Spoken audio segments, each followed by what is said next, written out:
I will share with you a bit of my coaching experience. First of all, is the most important thing is to be able to engage with your patient.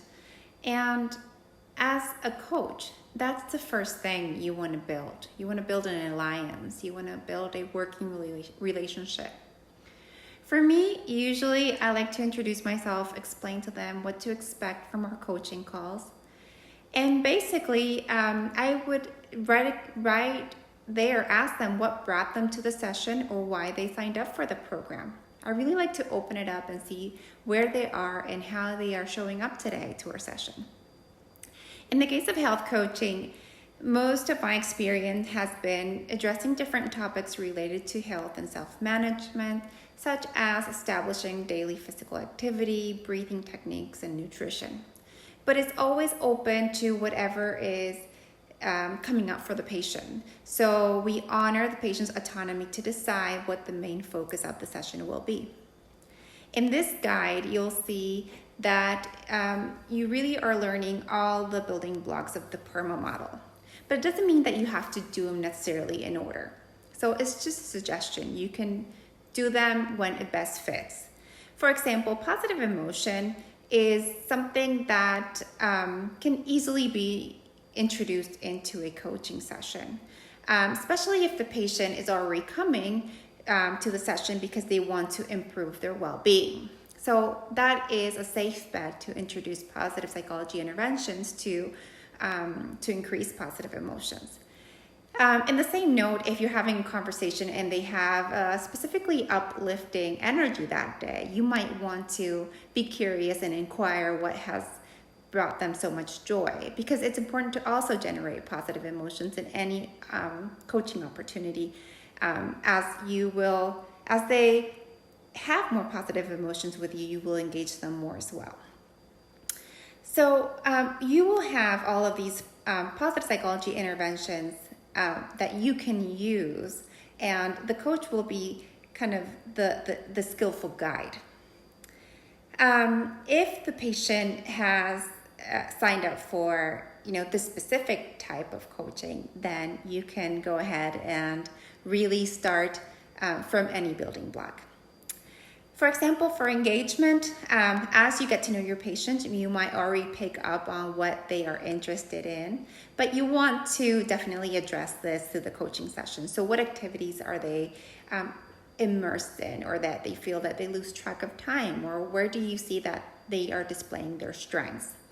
The reason we want to talk about this with our patient is because as we can generate flow, they will be less attentive to their symptoms. So they will really benefit from investing time in these flow activities. For the relationship building blocks, relationships are crucial to life as a human being.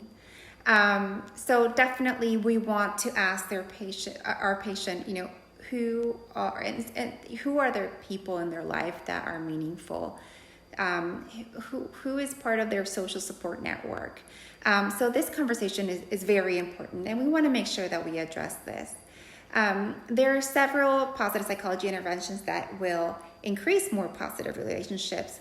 But you as a coach, you want to make sure that you try to match your patient's situation with the intervention that you feel might best benefit them. In the specific case of COPD patients, I've coached hundreds of COPD patients, and I hear a lot that they don't feel understood. Their struggles are really not well understood by their family members. At least that's their perception. So even having this conversation about, when to have these conversations, how to be clear about their needs, how it's also important to create moments of positive connections with others so their needs will likely be better heard. So all of these are things that will flow within your coaching. Again, if they're coming in for the specific kind of positive psychology protocol, you can certainly do it that way. But if you want to do it spontaneous, this is how I best like it. The accomplishment building block is the easiest one for coaches. We like to set goals. We like to talk about what actions they want to invest their time in, but we want to make sure that we coach enough time in awareness. So don't jump too quickly into action, because then you might just maybe you haven't gathered enough motivation and reasons for that change. Also, make sure that it's okay. They have to feel understood that whatever little progress is good progress, and always have this kind of tiny habits methodology or frame of mind. You want to make sure that they're able to feel that they're progressing, so they don't get frustrated too easily. Those are, if you will, the pearls that I like to pass along to you. I am a believer that coach can have a very fancy toolkit and be able to sense what the patient needs and bring all of these up. I am passionate about health coaching. I really appreciate you. I'd like to thank you for allowing me this possibility to share with you my experience, and I hope you have enjoyed this course.